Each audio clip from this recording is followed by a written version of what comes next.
Coming to you alive through the power of the interwebs. Inside the Green Room studio from the flagship source of the Earth Mix Garden Products Network, it's the At Home Show with Josh Cary and David Bates, bringing you all the wisdom and wit you'll ever need to tackle your garden and your projects. Now broadcasting alive from Bates Nursery and Garden Center at 3810 Whites Creek Pike, just 1 mile north of exit 19 off Briley Parkway. Or 0.9 miles as the Josh drives. Here's Josh Cary and David Bates. Oh yeah, everybody knows what that music means. It's now time to climb your tree, don your loincloth, and survey the backyard because it's your Saturday morning tradition. It's the At Home Show. I'm Josh Cary. And I am David Bates. The big voice guy on the intro is Michael Stevenson, better known as Moose. That's right. Thank you, Mike. Piloting the show. You're welcome. And she is in charge of all things visual here at the At Home program. Good morning, everybody. Welcome in. It's kind of rainy out there, Mr. A little Bates. bit rainy, and we'll go ahead and take a look at that. I ought to get on the right screen before we come to the beginning of the show. But yeah, today it is Saturday, and it will be mostly cloudy. 50% chance of showers and thunderstorms, a high near 84 degrees. Winds will be out of the south about 10 miles an hour, with new rainfall amounts of less than 1/10 of an inch, except where you have thunderstorms. Yeah. And we all know that those can appear pretty much anywhere and with little or no notice. When Bella the Wonder Dog starts shaking, you know it's imminent. Yes. So that's the way that happens on tonight. 40% chance of showers and thunderstorms, mainly before midnight. And mostly cloudy, a low of about 66 degrees. And we should see a little bit of wind out of the southwest, 5 to 10 miles an hour, not a huge amount. Going into Sunday, a 20% chance of showers and thunderstorms after 1 p.m., but it'll be mostly sunny throughout the day with a high near 86 degrees and winds out of the west about 5 on Sunday night, partly cloudy, a low of about 68. And as we go into the rest of the week, Monday we've got a slight chance of showers. However, we're looking at a lot of sunshine and a lot of Nice temperatures. Yes, we're looking at temperatures only in the 80s throughout the week. So very promising forecast for it. So if you've got anything going on, I mean, you don't normally associate August, which is, by the way, it's August the 1st today. It is. You don't normally associate August as the prime planting time. However, so many areas have really gotten excellent amount of rainfall, and we're still, have these showers that are coming along. It's not a bad time to be thinking about that. Nope, or trimming something because you're coming to the end of that season. We really are at the end of it. Mm-hmm. And as the conventional wisdom was for many years, you really wanted to have that done by the end of July. Now, given how our weather has changed a bit over the years, it seems as though we're not having cold temperatures quite as early, and that's what the issue is when you're talking about trimming at this time of year. It's not that you can't trim it later. The issue comes when the new growth that follows that trimming, and that's what trimming does. It helps trigger new growth because the plant starts making these new breaks for and making it thicker and perhaps adding some vitality to the and luster Vitalis. to the not vitalis. No, Vitality. Vitality. Yeah. Oh. Yeah, you don't put vitalis on there. Anyway, You could. yeah, get that new growth on there, and it helps them to fill out and be more attractive plant. The point is that new growth needs to have time to mature and harden off, as we say in the industry. And what that simply means is you don't want there to be a lot of active growth going into the latter part of the fall season, because that tender growth is really susceptible to freeze damage. And if you'll roll the calendar back mentally to what happened last year, you're seeing a lot of things around the landscape that are indicative of what kind of damage can occur when you have a late hard freeze right off the get-go. So in order to mitigate that as much as you can, this is the time when you should be doing your last trimming and your fertilizing in order to get that new growth out, get it matured, and therefore have your best look all winter long. That's right. All right, folks, if you've got questions about trimming or anything else you want to talk about, what's going on around the world, we talk about landscaping and home improvement issues, but if you've got an issue that you want to just run by, if you've got marital issue. Well, sometimes marital issues come out of home improvement issues. I have seen that happen where that maybe someone has trimmed a shrub that was not, there was no vote taken. It was just an action that was taken. You have to control your shears. You have to control the there's clippers. nothing wrong they with need to be trim. locked because certain things can get trimmed off, and you don't have blooms in February like you want to. Well, information is a powerful thing, and knowing what to trim and as correctly what not to trim is important information. And the thing that you want to be mindful of right now is the things that bloom early in the spring. Don't trim those now. Don't.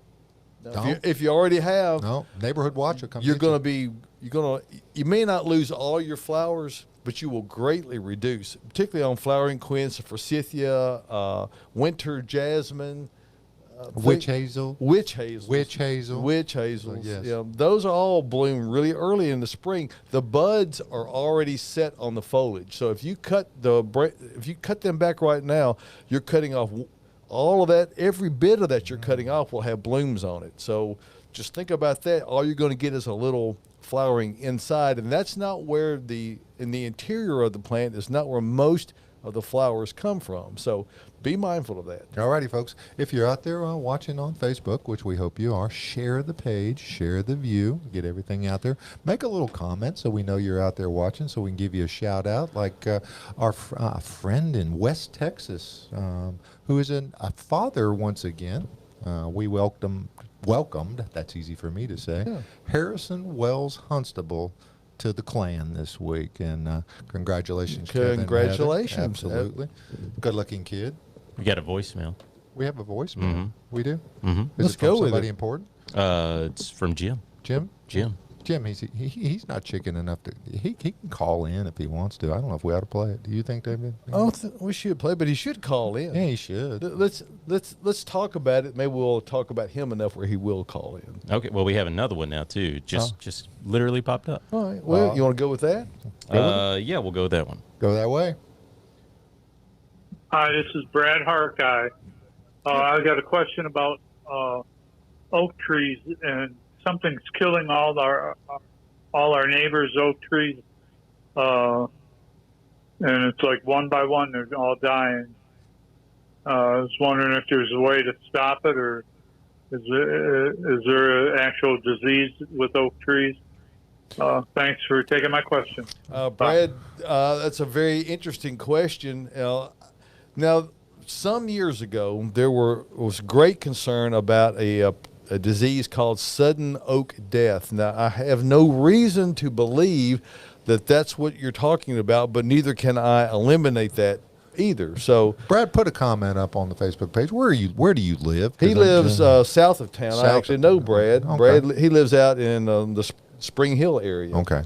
Well, maybe not quite that far south, but in that general area. So, those when they if they get that sudden oak death, that can be very bad, and it's not just injurious to those trees, but it can spread to others, and so it might be worth having an arborist come out there to really get hands-on look, or get the county extension agent.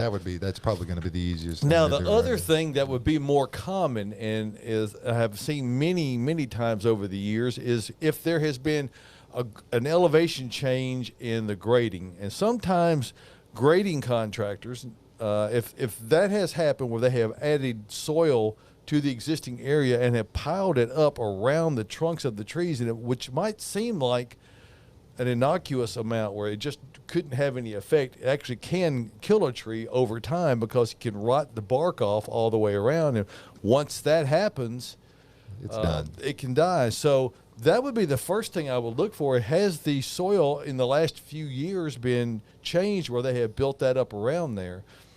If that's the case, that's a likely culprit. But those are the two things that come to mind, Brad, as far as what would be the possible culprit at play here is either the bark rotting off due to adding soil in there. String trimmer damage, possibly. If they're big oak trees, it's not likely. They have very tough bark, so it's not likely on those. What about mulch right up against the bark? Well, now if you over mulch, then that does the same thing as what having it holds moisture, so it causes too much soil around it. So what it does is it keeps it wet at all times, and it causes that bark to rot off. And once you rot off a strip all the way around, it's dead.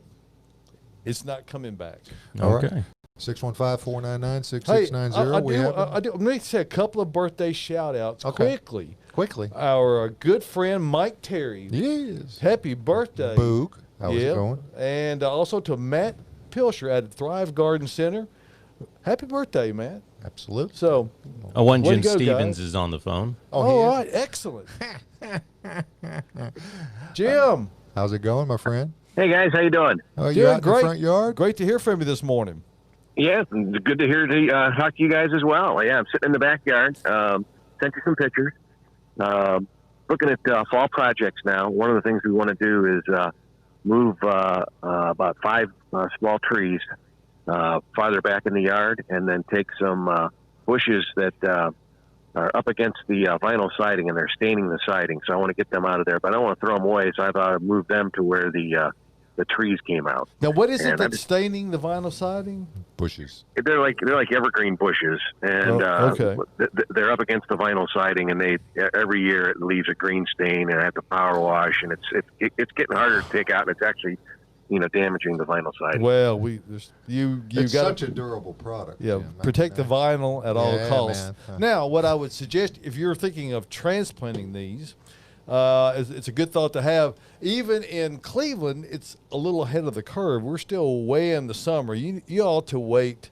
I would suggest I was waiting thinking at October, least, November. Yeah, Well, you have to wait yes. until all the leaves are off. Yes. All the leaves are If off. you do that, then you're in really good shape, and then you can safely transplant them. Now, here's the thing I would mention to you before you transplant is, of course, you need to know where you're going to go with them. And is it a good location? Does it get enough sun? If it's a conifer, like you're talking about, an evergreen that has needles on it, which is that what it is?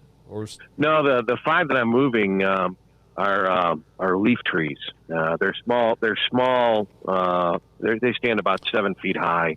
Okay. And they don't have a solid trunk. It's almost like multi-trunked. Yeah, it's like a shrub almost, like a big tall shrub. Well, like a it's- dogwood. It's a dogwood, I think.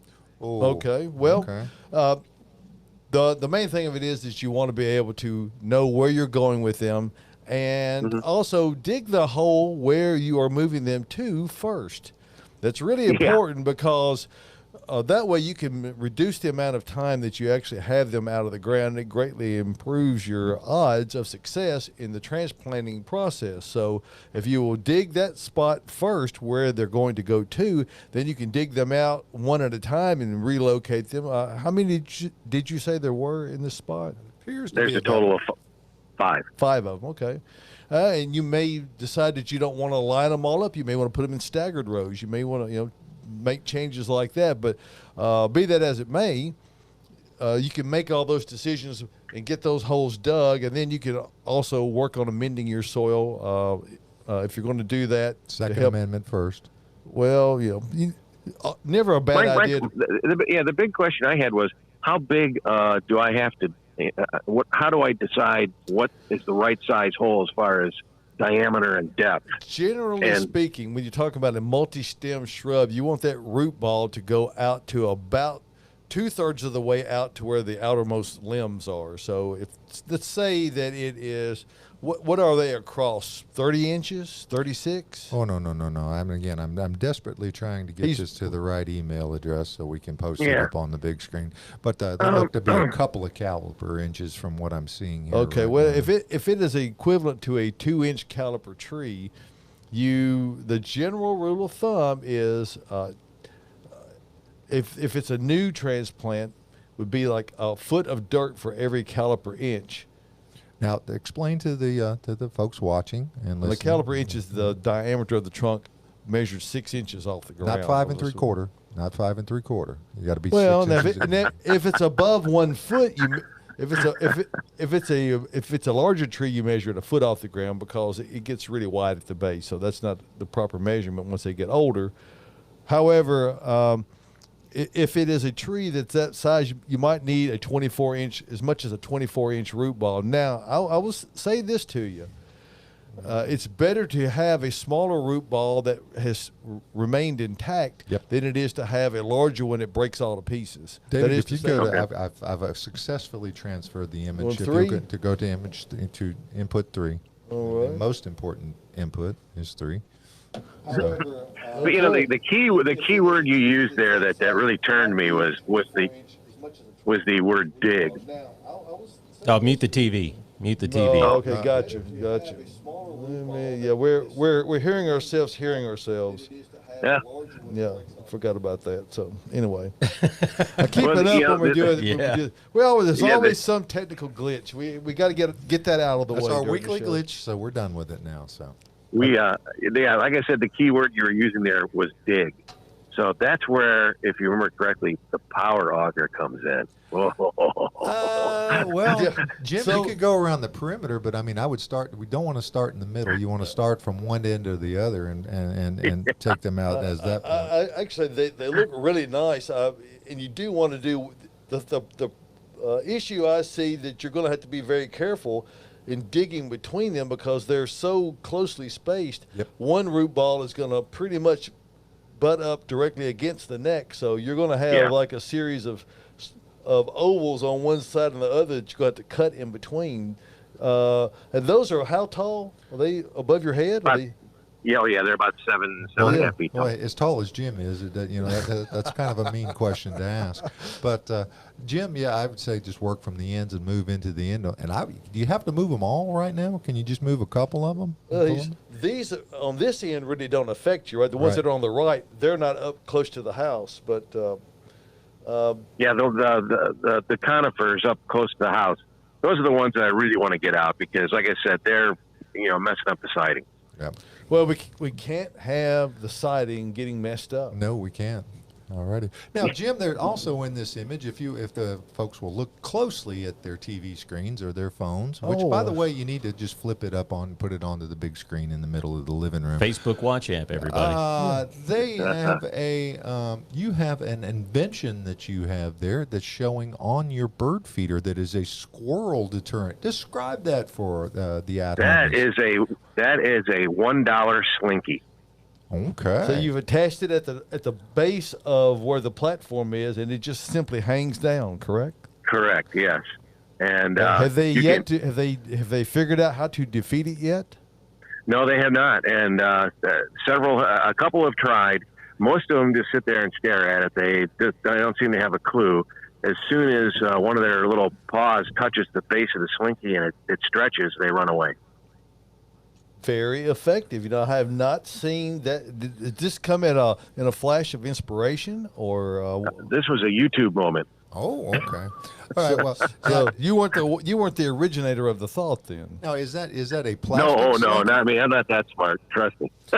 Now, is that, You know that. well, is Well, that- I wouldn't give you the benefit of a doubt. Now, folks that are new to the At Home Show on the Facebook Live, Jim was a producer of the show many years ago from when we were on Super Talk 99.7 WTN. Correct. And he is our world traveling, roving at home At least reporter. he used to be. Yes, he used to be. He, I don't he imagine doesn't. He he'll. doesn't world travel that much anymore. I mean, I guess. Well, you he's been everywhere, so it doesn't really matter. That's true. Now, Jim, is that a plastic slinky or an old school spring type metal slinky?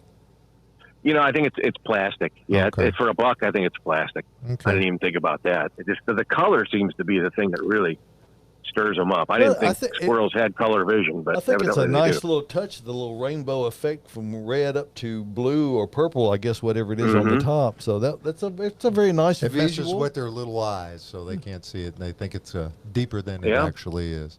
Well, Jim, And as I told you, you talked about the world traveling. Actually, I have more time to do it now than ever before. So do you still get like the frequent flyer Perk. I am good. I am good to travel for the next 5 years at the level I had when I was still working. Book a trip every week.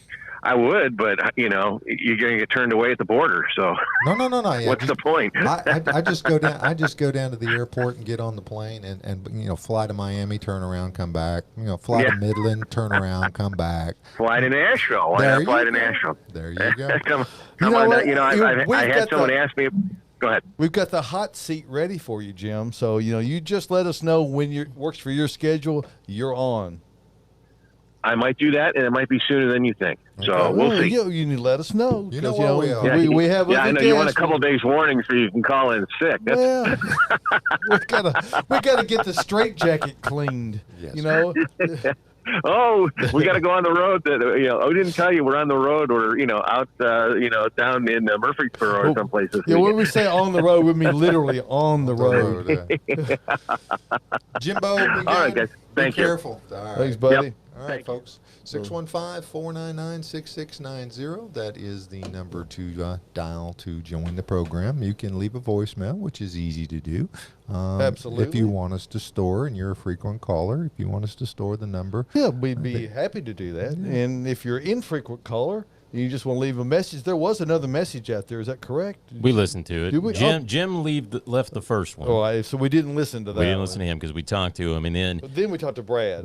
Yeah. I remember now. And by the way, Brad sent a note. He's in Nolensville. I couldn't think of exactly where he was, but he is in Nolensville. So great and glorious Nolensville. So, and there's so much construction going on in the Nolensville. I mean, Nolensville, it's unrecognizable almost. So I don't know which of those two scenarios I put out there are more likely. I'm thinking, though, it's probably an elevation issue with either, as you said, over mulch, severely over mulch. Like, you see, there are some landscape people who believe, and I'm talking about people who would operate under the guise of being a landscape professional. Well, they get paid, so they don't. And I guess they get paid by the cubic yard of mulch because they pile it up, 6, 8, 10, 12 inches deep on top of it, and it surrounds the trunk. So that's very bad for trees.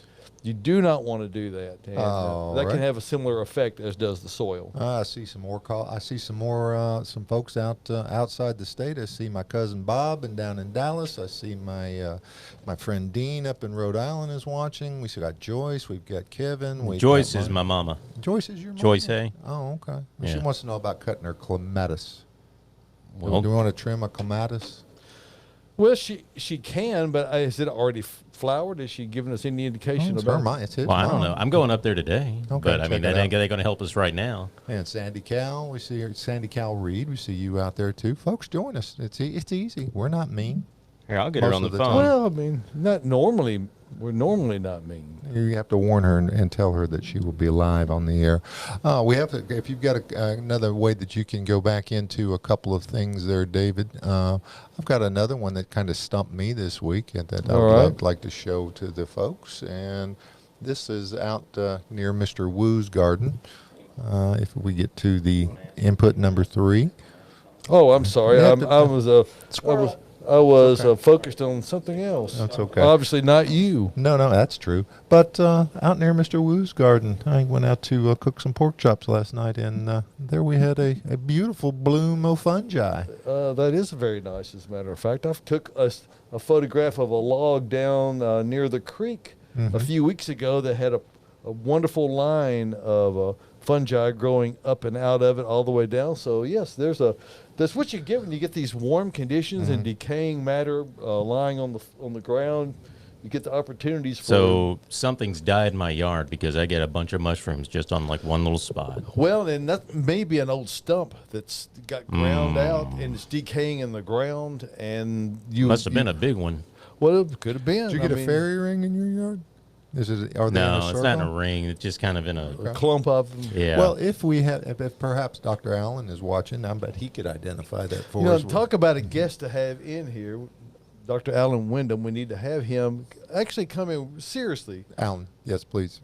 please join We'd us. like to have They're you very come serious. in. And I know you've been holding Serious out face. for a televised presentation. So Here you go.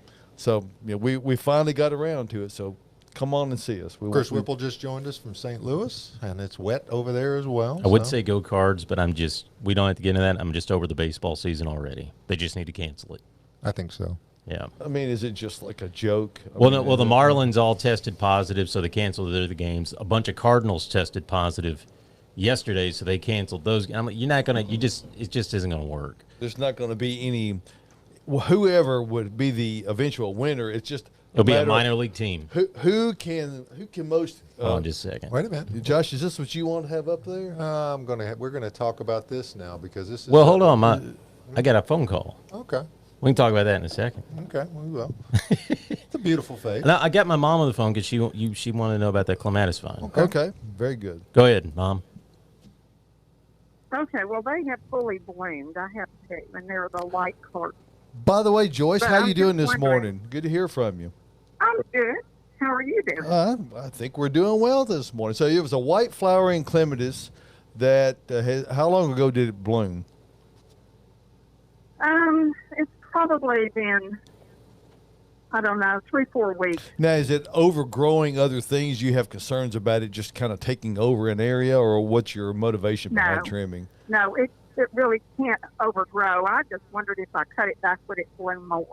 Not necessarily, depending on the type of clematis. Of course, there's another type you might consider adding.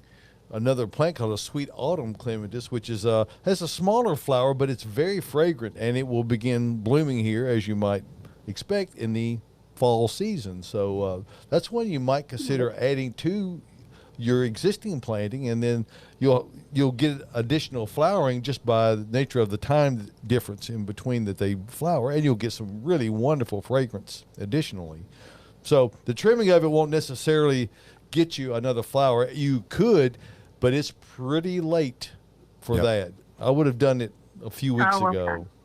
Kiddo? Cool. Okay, well, do you sell those fall ones?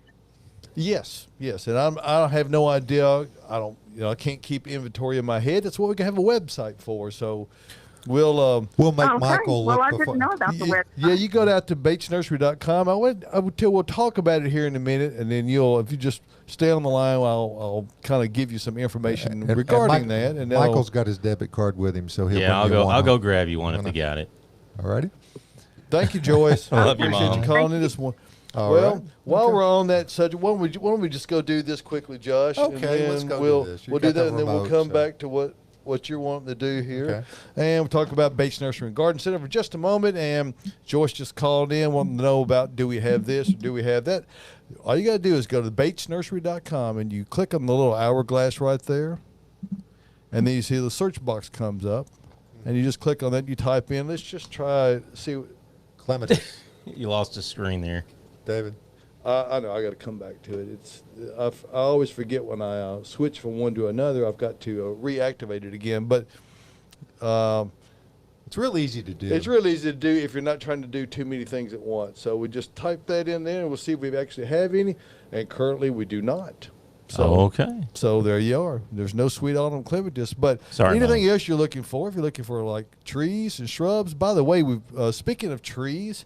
Nora has produced a wonderful video on about how to plant a tree in the summer with the help of Austin Lohan, who was our guest here a couple of weeks ago. Uh-huh. And it's a really great video, and that's up on the website as well on batesnursery.com. So check that out. And I'm not going to go through all the time on that, but the one thing about batesnursery.com, it's kind of a conduit to all of our information here. So no matter what you're looking for, if it's trees, shrubs, ground covers, or if it's just information, all the In the Garden with Bates Nursery articles that I write every week all reside there, and you can check those out at the bottom of the page, or just go down to the blog Sign up listing. for the newsletter. I mean, that's all. So all that information is there, and if you decide you would like to subscribe, well, you can do so online just by scrolling down the page there, and that will get you the first word. Just put it in on the newsletter tab. Now, what that gets you is the first word on everything that's going on at Bates Nursery with regard to specials we've got happening and seasonal gardening tips, such as the trimming thing we put out this week, the footnote on that. You can subscribe to the newsletter right there by going to batesnursery.com. And we've been fortunate to get to be in business in Nashville this is our 88th year of business. My grandmother started the business back in 1932. So we're appreciative of the opportunity to be here these many years, and that we haven't screwed it up. Dumb question. They call this road out here Guy E. Bates Senior Road. Is he related to you? No. Okay. Perhaps distantly. That's the memorial. That's not the official name of it. It's the memorial name of it. But it's Whites Creek Pike, and that's the memorial name. Well, yeah. Guy Bates was a councilman in what was then the first district years ago. Gotcha. So okay. I didn't know. I just saw the sign. I knew them all, our families all came from Hickman County, so we likely are somewhere down the line. Gotcha. Okay. So not directly. So anyway, we're conveniently located 1 mile north of Briley Parkway on Whites Creek Pike. Just minutes from Rivergate Opera Mills, Nashville West. I think that's about enough time we spent on that. So want to thank you for your attention, and we'll move on through that now. So, Josh, we're going back to your picture now. 615-499-6690. You ready? Yes, I am All ready. Now, That's my wife. Moose decides to send this picture out now. Now, folks, look at the beautiful face. That's your lovely bride. That's Catherine. Now, we're obviously supervising it's bath time for aquatic Sam. activity. And he tries to drink the bath water all the time. That water doesn't have food coloring in it, does it? That's the bluest water I've ever seen. Well, it's Bubble a bath bath? mat because he likes to run. He's a slipper? Okay. Yeah. I got you. now, have you reminded him that the other end of his body is immersed in that water as well? We get on. You don't understand. We get onto him all the time. He'll get. You can kind of see it. It's blurred out, but there's a big cup in there, and he just grabs it, and then he's like, "Die and drink." And I was like, "No, I'm good." And then he goes, "Okay," and then just all over his face, and he like dumps water in his face. And That's a good way to rinse He's the a hair. boy. What do you He is a expect? boy, but I took that picture, and the moment she turned his head, and I guess he didn't think I was paying attention, couldn't see him.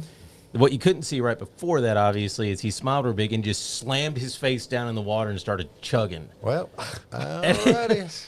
That's how you get toughened up. That's how you get enough of the what life deals out to you to be able to survive little bumps and bruises. Well, we asked him. This is the at-home show in essence here. We talk about things that are It life matters. living. Yes. Yes, I mean, this is great. And young children.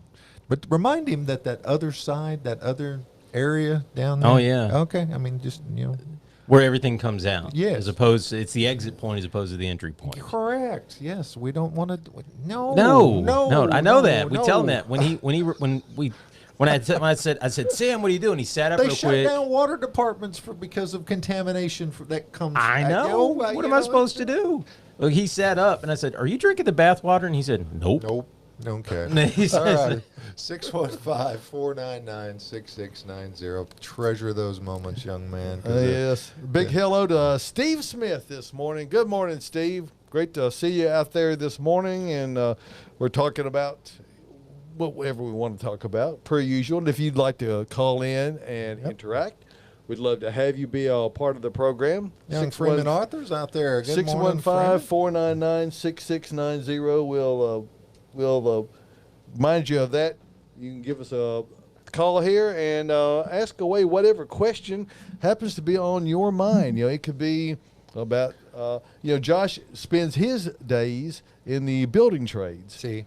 And Supply trade. It's a supply trade, Yes. right? And and that is an interesting concept during the time we're currently in, Josh, is that supply and the uninterrupted stream of materials for any kind of commodity item is tenuous. I mean, it's not. I think a great many of us who operate businesses that you try to be just-in-time delivery as much as possible. That is becoming an ever increasingly dangerous, problematic way of doing business. But in your world, in the lumber industry, there have been shortages. and that, normally, depending upon storms and cycles and trucking and whether watermelons are being hauled back from Florida as opposed to engineered wood or manufacturing processes that go along. Things are starting to, they're really starting to go out a little bit longer now. Now, when you say go out longer, what do you mean? It's just taking longer lead times. Now, again, I deal primarily with millwork items, which are, trimming doors and windows and some other things. I'll take an order for anything, folks. Trust me. It just, it's all you have to do is ask, and we're glad to do it. But my area of expertise is rumored to be in windows and doors. You got somebody on the line, or you just No, Mary Clark's on the line. Oh. Well, let's go to Mary then. What do you say, Josh? We'll come back to this. Hey, Mary, you're on. Hi, how are you? Hi, Mary Welcome. Clark. How can we help you at home this morning? Well, I have a hydrangea. You have to help me with this because I'm a new gardener. Okay. But I have two hydrangea paniculata tree form. Right. Kind of like what you Yes, see behind me here. Are you looking at the? It's exactly what. That's why Right. I'm excited to call you. It's exactly what I have. Yes. And I think I've not been trimming these as well as I should have to keep them at the tree form. Okay, let me ask you this: how long have they been in the ground, Mary? They have actually been in the ground 1 year and about 3 months. Okay. Now, as you're now learning that they are not a maintenance-free thing, and the tree form is not the natural form that they grow in. These are how these are grown to get them to looking like this is that they take a single stem and they will stake it, and they will tie it up to it and allow one shoot to go straight up until they get it to the height pretty much about like 3 feet tall, and then they'll trim it and start to let the branches come out from there. Now, if unless you remove the sucker growth, and that's the shoots that come out from below where the upper branches are, it'll start going back to being a bush form. And you may have seen some signs of that already. It's not unusual. So you have to kind of keep working at it in order to keep it that way. Now, is yours in flower currently, or is it already bloomed for this spring, this summer? I mean, it is blooming. And I've not done anything that you've said because I well, that's didn't fine. research like this. I should. Well, but you so just need all to the look. blooms. All I'm saying is you need to be aware that that it can start to put shoots out at the bottom, and it's okay to remove those whenever because you don't want those coming out. You want the tree form look. Okay, so mine now because of the rain are just Laying almost over. touching the ground. Yeah. Yes. So what do you suggest I do currently with it? Just leave it alone. Let it dry out. I love the flowers even once they've gone persistent after they start turning green, and then they'll kind of turn almost a tan color when they dry further. When you have a lot of heavy rains in there in full flower like yours are right now, it tends to beat them up a little bit. Same thing with crepe myrtle. Yes, and all it takes is a little sunny weather to get those dried out. And over a few days, normally, unless they've gotten just really beaten down hard, they'll usually stand back up. So really, it's not a lot to do to it.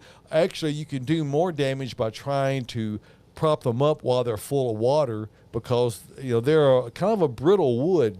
Then they have a hollow stem on them, so if you try to start lifting them up, they can snap off. They're fairly flexible to a point, so really the best thing to do is just be patient, let it dry out, and then give it some time. Now, if and some, so you if some would of the not do a heavy pruning right now. You wouldn't. no, I'd really wait. Prune. I mean, the limbs are not actually broken, are they?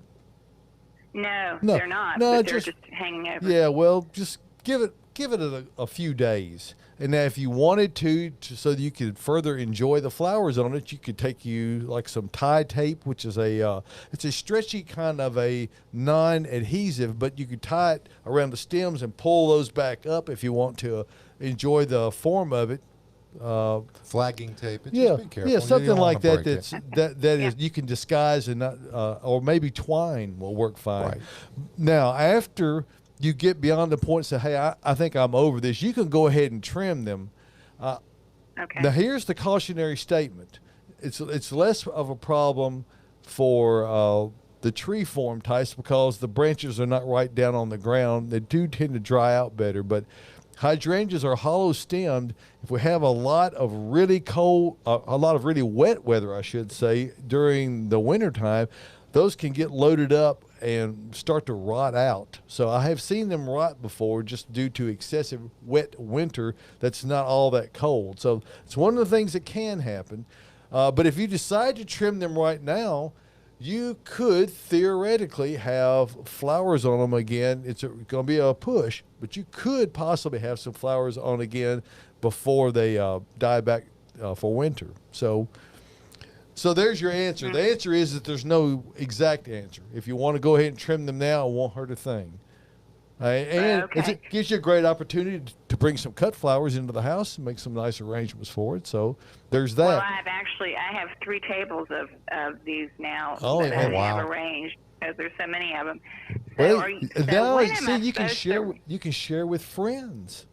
Yes. When am I supposed to really trim these, though? 3:30. This type of hydrant. Yeah, it's 3:30. 3:30 is the time. Yeah. I thought it was 3:35. No, 3:30. 3:30. Okay. Now, as far as time of year goes, generally Time of speaking. year is what I mean. Okay. Oh, we thought we just assumed you meant time. We of hadn't been day. able to do that since we went off the radio. I was so. thinking you were telling me March the 30th. No. As with most any plant, the best time to trim is actually when is at the end of the flowering cycle. So these are, if you have deemed that you're close enough to that, it's a good time to trim. So.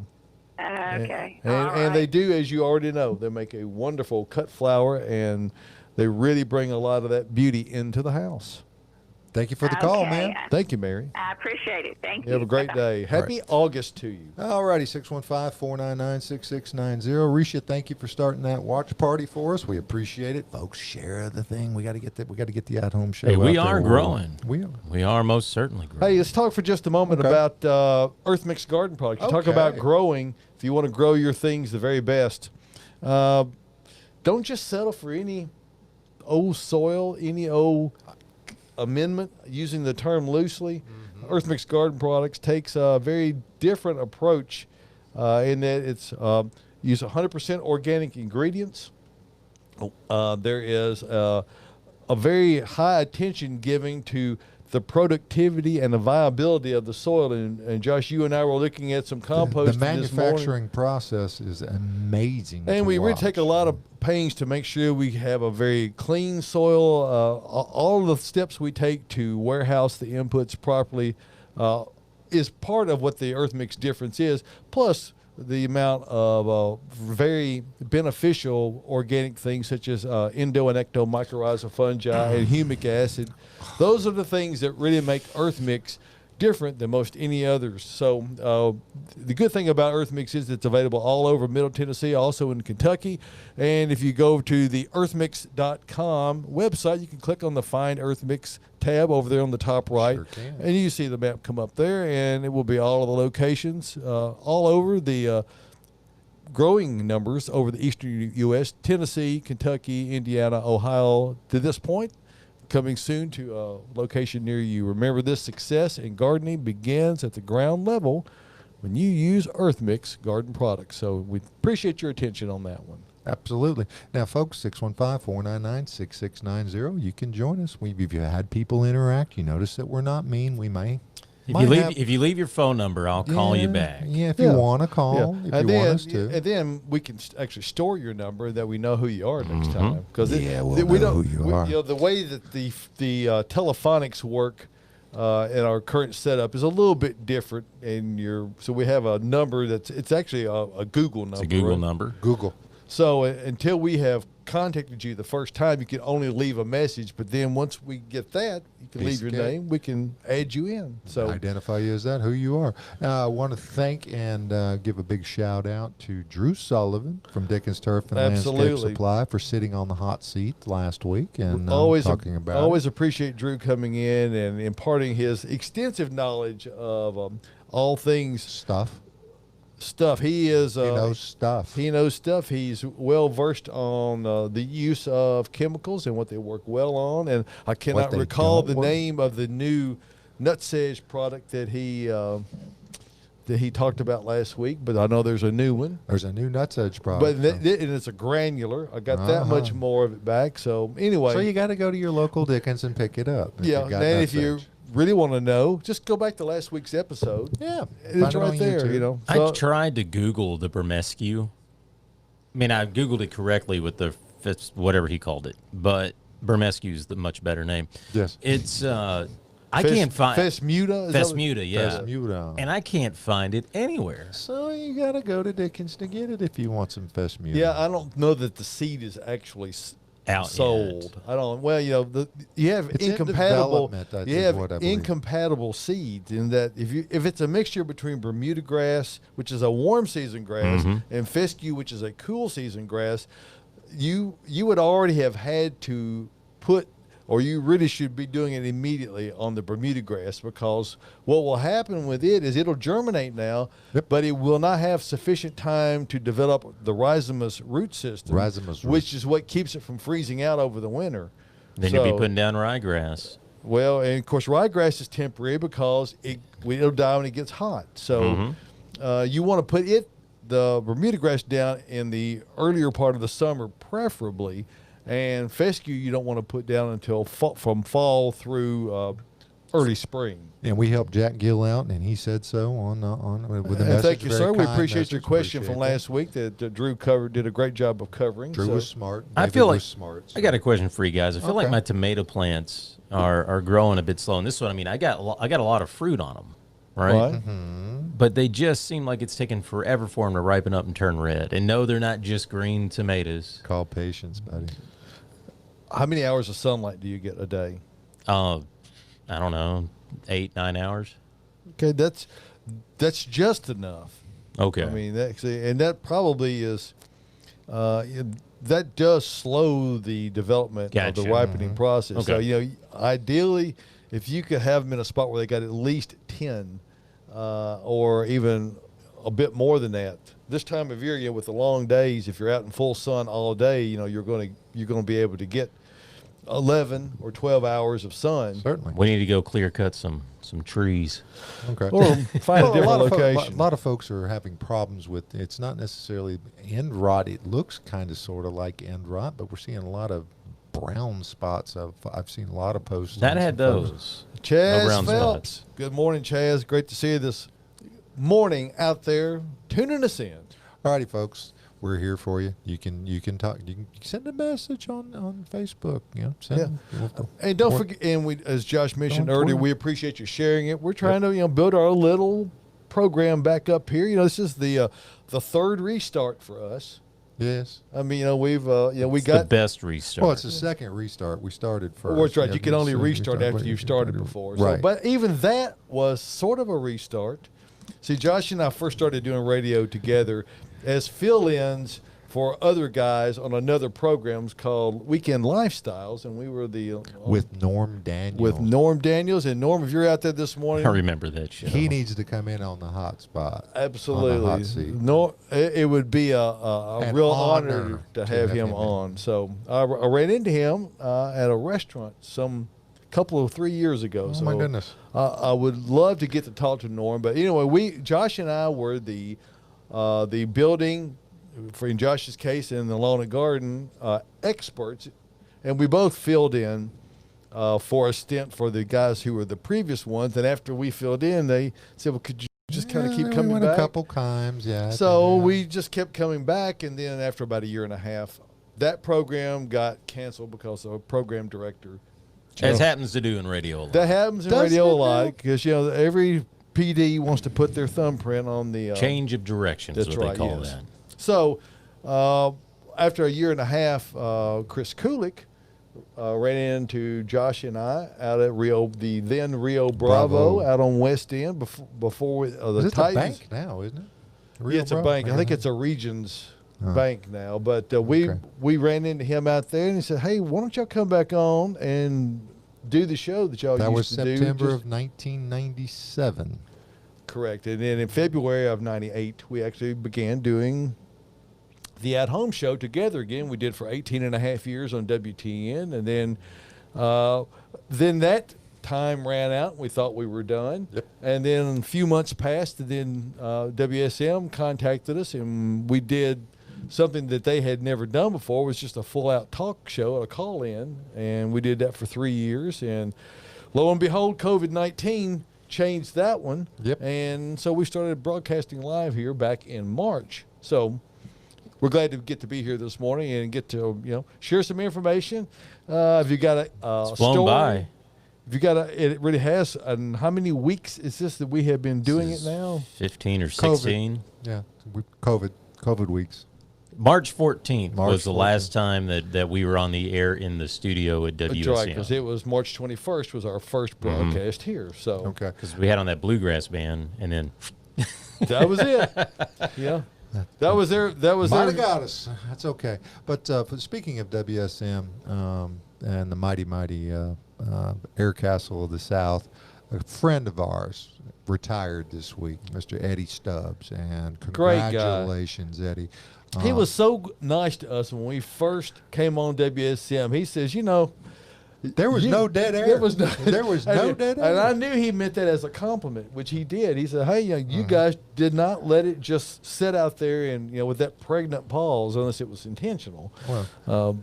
But we've been fortunate, Josh, throughout the years of our broadcasting careers that we never intended to have. We brushed with greatness. On We many have occasions. indeed on many occasions. Eddie's an Opry icon. Well, and one of the greatest honors that I've ever had in the broadcasting career, as it were, is that our show was mentioned on the stage by Mr. Eddie Stubbs at the Grand Ole Opry on a Saturday night, and it was pretty special. Yeah. And so to be able to hear that and hear your name in that venue. But congratulations, Eddie.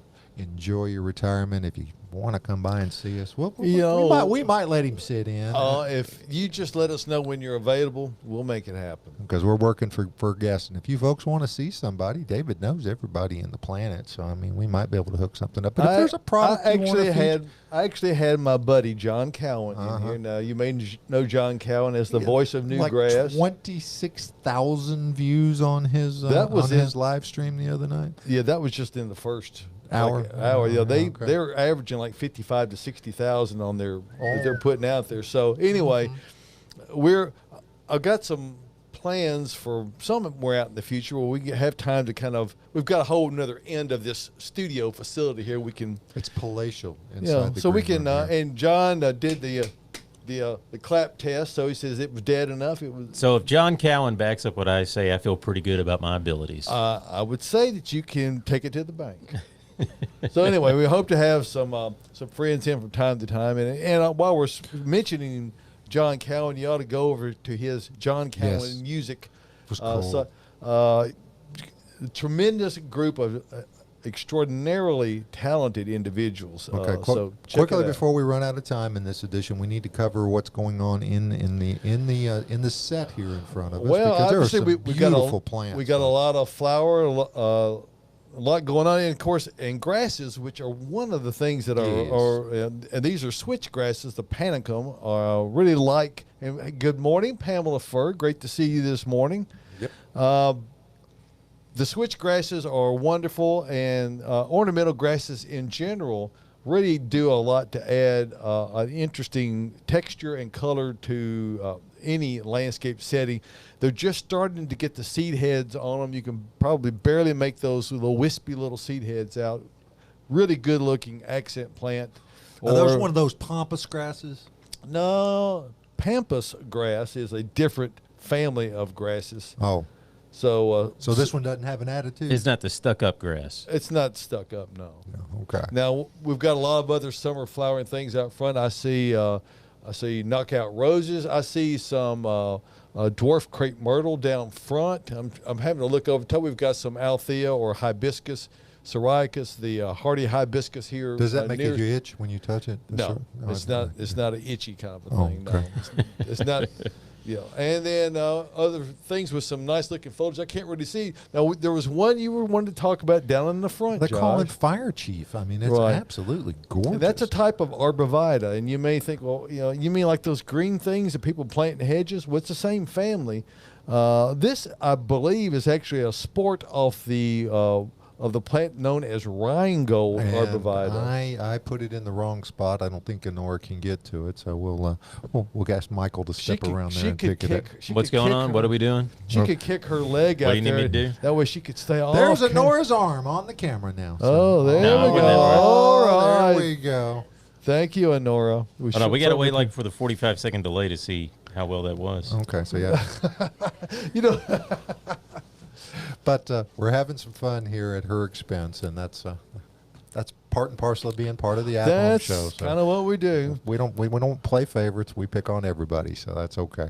But this it's a it seems like it would get, just looking at it, because as you walk through the nursery on a Saturday morning, it's every week something catches my eye because there's new cycle through and everything. But this one in particular, it's frondy, and it has a red kind of a foliage color to it, And it's really even more colorful in the winter. I would imagine that it would probably pop that color. And it's fairly typical on many conifers that they have a winter cast to the color that gives them a lot more interest.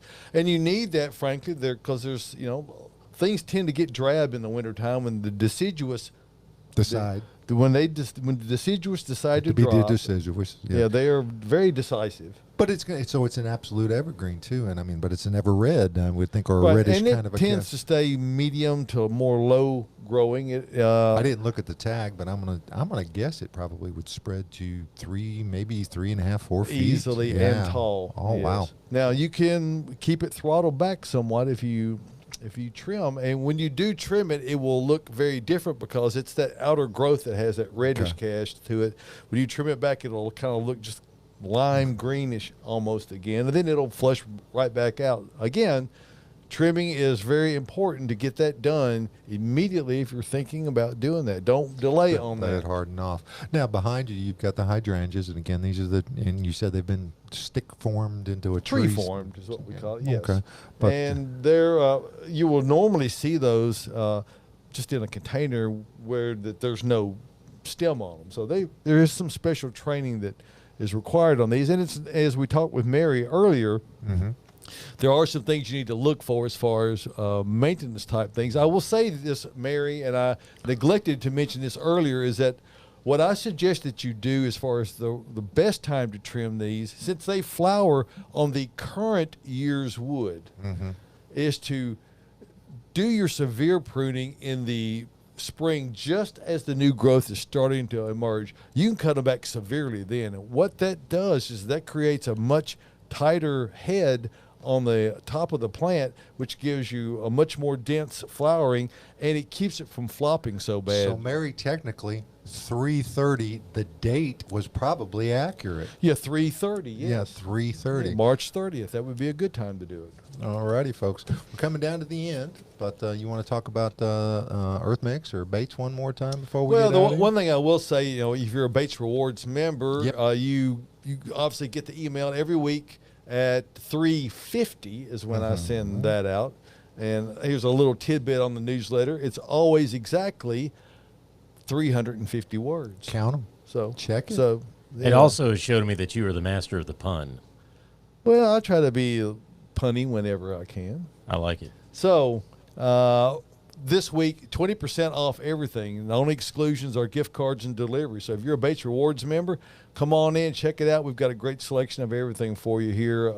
We literally, as Josh alluded to, we unload trucks every week. It's a great pleasure to come out here and just walk around and see If what's you just new. need to get ideas for fall. But it's a great opportunity to save, and really for most of us, ground conditions could not be better. We've got excellent moisture, and we have a staff here that can help guide you through the process. Make sure you take photographs with your smartphone or tablet and bring those along. Don't do it with your dumb phone. It really helps us a lot to be able to visualize what your project is, and hopefully help you to get the right plants in the right place. Speaking the of first puns, time. Stephen Pippin is He is the pun He's a master. pun master. Corey the Yard Boy, Absolutely. we see you out there.